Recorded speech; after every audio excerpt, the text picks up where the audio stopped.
Lynn. And I'm Amanda.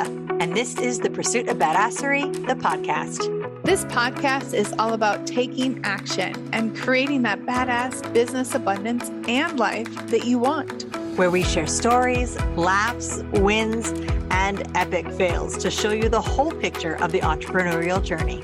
It's not just unicorns and rainbows, people. Jump on and follow us through this raw and witty roller coaster, where we get down and dirty and go behind the scenes of life and entrepreneurship. Get on it, get over it, and get after it. Hey, I'm Lynn. And I'm Amanda. Welcome to the Pursuit of Badasserie, the podcast. Today we are talking about one of my least favorite topics, which is business versus personal. Dun, dun, dun. Not you, babe. It's me. It's not you. It's not you, it's me. Yes, this one, a lot of people have a really hard time with the business versus personal. And I think it stems from a lot of people associate that comment with people being jerks. That they use the concept of, it's not personal, it's business, because they're being horrible to you and they're going to use that as a scapegoat for bad behavior. But I don't believe that is the true nature of what business versus personal really means in the business world. Yeah.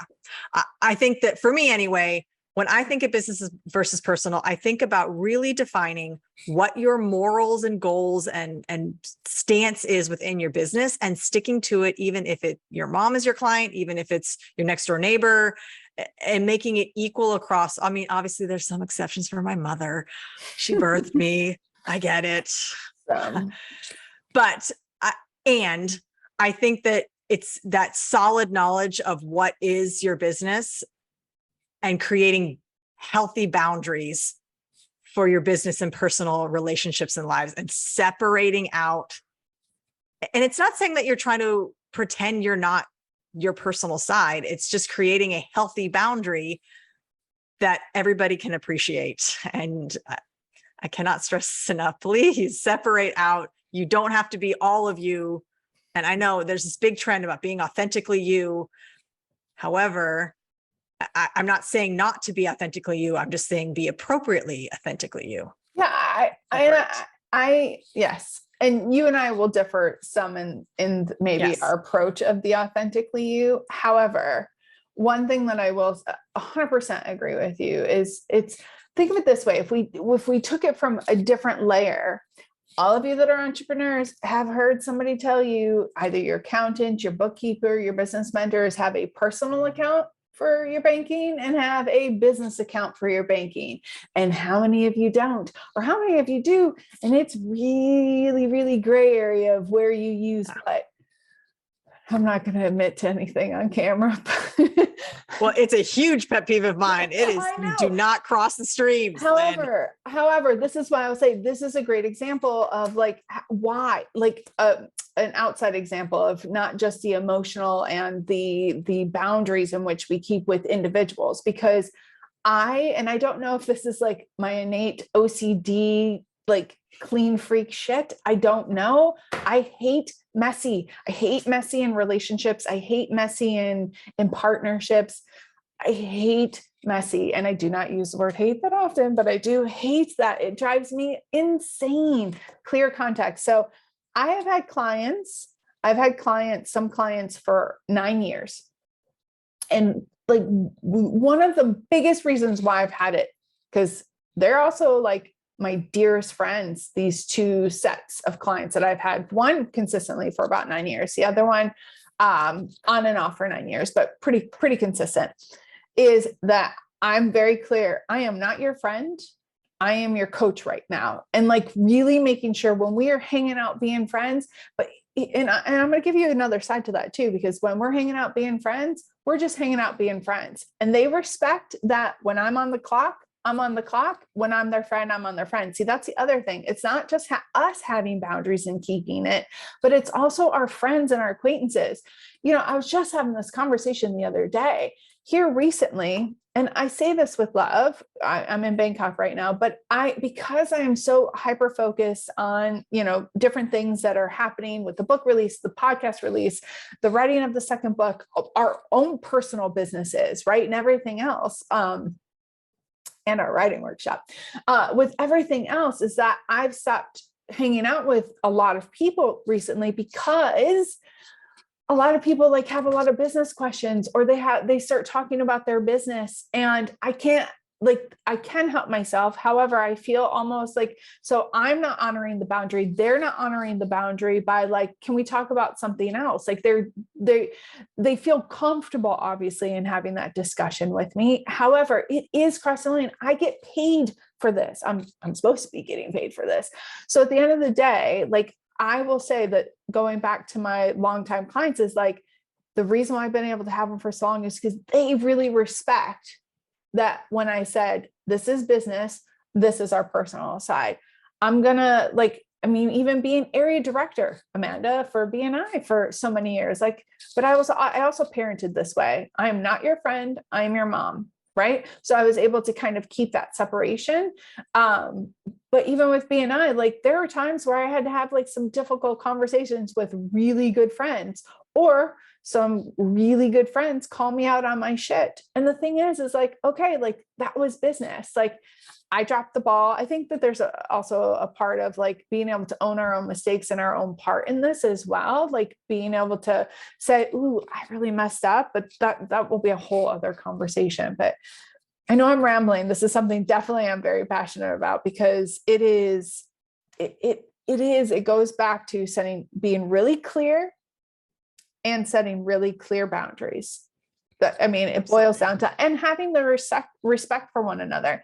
But this goes both ways, people, not just in our case, not just the consultant having that, but also our friends. Like, our friends need to honor that as well. Absolutely. I think that this is one of the things that's really surprising to a lot of newer business owners that I have worked with, is that you suddenly have a business and you are relying on your friends to be your clients. And then you're muddling this line of, are they my friend? Are they my client? And then when your client / friend doesn't show up, then you get upset that they're not supporting your business, even though it's not their job to support your business monetarily. And then when they do come to support your business, they ask for a discount because you're friends. And then you feel like, well, now she always wants everything for free, and she's not supporting me, but she is. But it's this total gray area. And you create it yourself, because neither of you is respecting the boundaries of a business, because a true friend will support you, but that doesn't mean they have to support you monetarily. And a true friend won't ask you for a discount. You can give one because you are friends, and you can feel like you're welcome because you are the owner. You can do whatever you want with your business, and you can extend those discounts and services and exceptions. But once it becomes expected, then you've crossed a line. And it's best just not to cross it in the first place, because once you've crossed it, it becomes even harder to create those new boundaries, because there's expectation that's been set up. And that's why I feel like it's so important to create that separation and really understand that you've created a business. It is a separate thing from your personal life. And yes, there will be a crossover, particularly in the small business sphere. There will be always a crossover between friends and clients, because it's a small business. Like, yeah, if you have the only flower store in town, yeah, you're probably going to see your friends occasionally, and they're going to be clients. But you still have to remember that your job, your role within your business is to keep your business going and to support your other employees. And if you're running the business to the ground, I remember this restaurant it was one of the first examples of when I really wanted to be a business consultant, but I wasn't one yet. And there was this restaurant, and they had a great menu, great chefs. It was a great place to hang out. Everybody wanted to hang out. They had a lot of people. But then I come to find out that they didn't charge any of their friends to eat there. So their friends were coming, and the place was always packed because nobody was paying to eat there. It was like this, yeah, let's go over to so-and-so's restaurant, because he offered everybody free drinks and free meals for the first couple of weeks. It was like this thing that he did because he was so excited to share his business. And then it became like everybody expected to get food for free and drinks for free. And he literally ran his business into the ground because he was everybody's friend and he wanted everybody to be there, but nobody ever paid for anything. And he muddled that line so much that once he asked for money, people got offended. Like, I thought we were friends. And then they stopped coming. And then he literally ran his business into the ground because he made it too much about being the friend instead of being like listening and taking care of and supporting his employees who now are out of jobs, because he was more interested and invested in supporting his friendships and his personal side of things than his business. And that becomes personal in itself, because then you've put someone's job on the line for a personal issue. So it's all the things. All the things. And this, I just wrote it down. One of the podcasts we will do, actually, two conflict conversations, because I think that that's a really important one. And I don't think we cover that in our book, but it's something I teach. And I know you talk around about it, but there's an art to it, and it can be simplified. And also we train others how to treat us. And essentially he created a pattern with the people, and it's kind of like shame on both sides, unfortunately. Like, and that's the whole thing. I think that when you were talking, I was thinking of like things that I do. So because I'm a coach consultant, I get into bed differently with my clients. Not really, but I get, my engagement with them is differently than let's say a financial advisor, right? Or a banker or whatnot. And you know this, we get behind the scenes, we hear things. And because I am in the group with some of these individuals, like through the 12-ish plus years that I've been a coach consultant, when I no longer am their coach or consultant, I tend to separate, even for a little bit, being like hanging out with them as much outside of, because that allows the gray areas to start to kind of like clean up. And sometimes they don't understand. Sometimes they do understand, because otherwise the conversation, that pattern of always having conversation around the business is there. And so I find a bit of separation, and this is something we'll talk about on another podcast, love them from afar a little bit, just to have that bit of separation. And then when I come back to the conversation or come back to hanging out with them, and depending on the individual, it really depends on how much time and where I'm at. But when I come back, when they start to talk about their business, I don't answer. I support them as a friend, but I don't answer in a way that is going to get me down a rabbit hole. There are times, I'm not saying I do this perfectly. There are times where I will with certain people or whatnot. However, we are training them how to treat us. So as a coach consultant, if I continued the way that I was and don't have those boundaries, essentially, yeah, they paid me for my time, for my knowledge, for my resources. Then all of a sudden I'm consulting them for free. And that's not fair. And that it's not fair to either one of us. So it's, that's one thing as a coach consultant that I definitely do. And I know people have felt this. I've had conversations around this. Like, I separate for a while, or I only play in a group setting with people for a while. And I start to like go hang out with other people, just so that way I can have that bit of separation, because it's an easy way to not have to have a conflict conversation, because it's not like that particular ex-client is trying to, continue that. They're not trying to be a jerk and get coaching for free, hopefully. They're used to that type of used to it.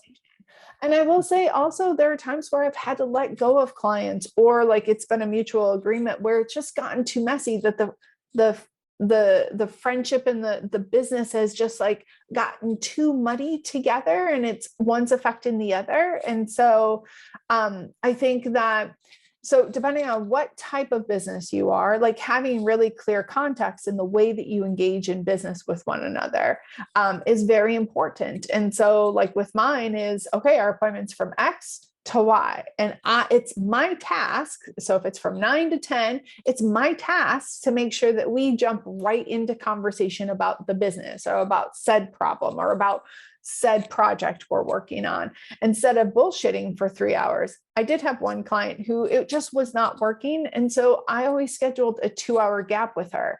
And the thing is, and I know this with her, is that we would get into conversation. It was not that she couldn't hyper focus when she needed to. It's just her rhythm.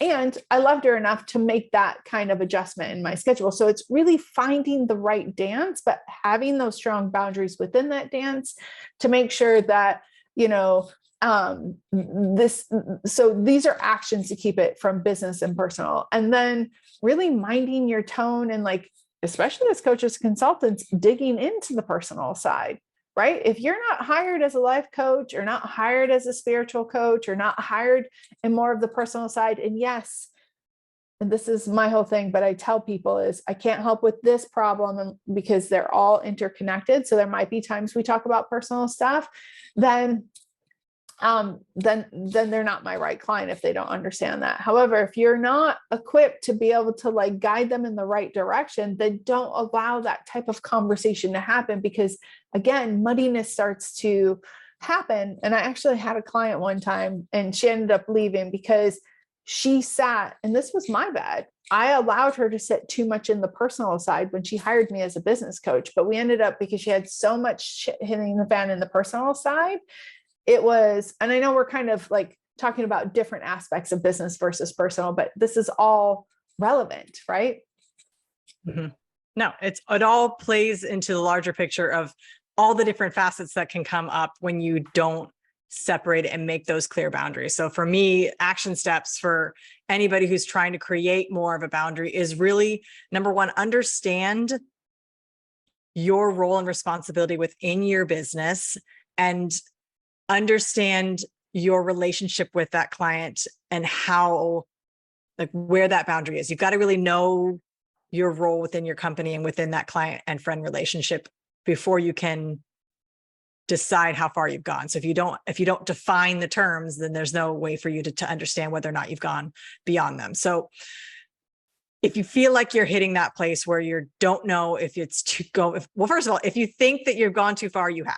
If you're starting to question whether or not it's too personal or then you've already gone far. If you've started to question it, just go ahead and assume that it's too far. But really, it's not you being cruel. It's not you trying to get around being personal. It's about you creating those boundaries so that you can still have a personal relationship and not let business get in the way. So it's a service towards your personal relationships. It's not to push your personal relationships away. And you've got to let yourself know that just because you are trying to keep something professional doesn't mean that you are pushing away that friendship or pushing away that personal relationship. It just means you're setting up a boundary for yourself and for your business and for your employees and for everybody involved. So let yourself set those boundaries and don't feel guilty about it. Absolutely. I'm going to add two things. One is you can still be polite and be, like, engaging and, like, supportive. And I wrote down that we're going to have a whole other conversation about authenticity, because we didn't even, like, touch into that. Because you can still be you in that engagement. Like, just because I'm your girlfriend here and I'm your business coach here, I'm still showing up me. It might be a bit different tonality and what the expectations in the agreement are. I'm going to give you a different way to start practicing.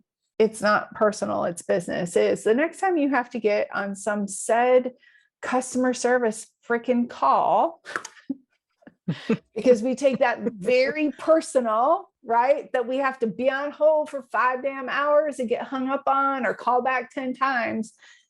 Always, first of all, keep a log of that. That's a whole other side thing, but keep a log of who you talked to and when and what was said. But tell yourself, and I actually will tell people, listen, Amanda, I know that this is not you, that this is, you're not the reason. I'm just letting you know, I'm really frustrated and angry right now because of said problem.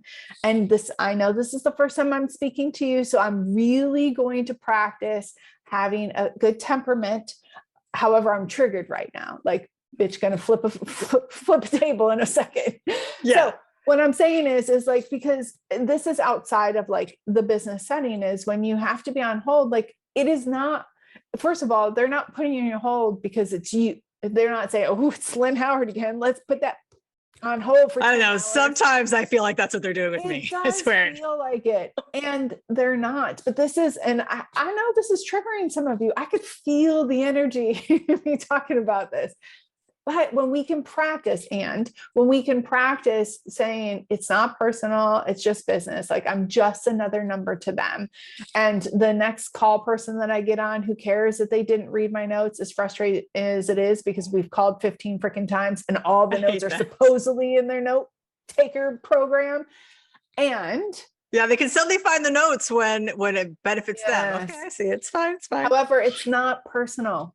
It is business. It is their protocol within their agency to operate the way that they do, maybe not have as many call, answering operators as possible, like that they should have, whatever. That's their business model.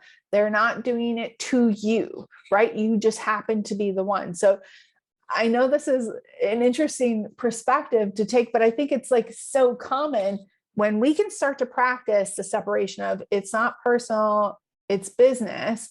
We're able to actually come to the table with clear thought, clear conviction, be able to separate things and have a resolution differently. So this right there, next time you're on freaking hold, this is a great, or have a problem, keep telling yourself it's not personal, it's not business, because you do want to treat the other person too with some kind of, like it's not their fault that this is happening. Most likely. I mean, there could be cases, but so that will be my task for you, is this is how I want you to put it, because when we can do it from outside of like our baby, our business and things like that, it does give us a different perspective. I know, easier said than done, but we know you can do it. I can think of one time recently where I lost it on somebody and I still feel guilty. I feel like I can't even use that service because I behaved so poorly. So we are not perfect. We are not. I try to practice that too, but man, it is hard sometimes. So we're not saying this is an easy task. No, we're not saying that this action step is easy, but we know you can get on it, get after it. That's right. It's going to be real hard to get over it though. Yeah, but we believe in you. So, all right, guys, let's get after it. All right, everyone, it's not enough to just listen. Now you've got to put it into action. We are so excited to see what you do next. If you enjoyed our show, please leave us a review on iTunes. And to find out more about what we're doing, visit us at thepursuitofbadasserie.com.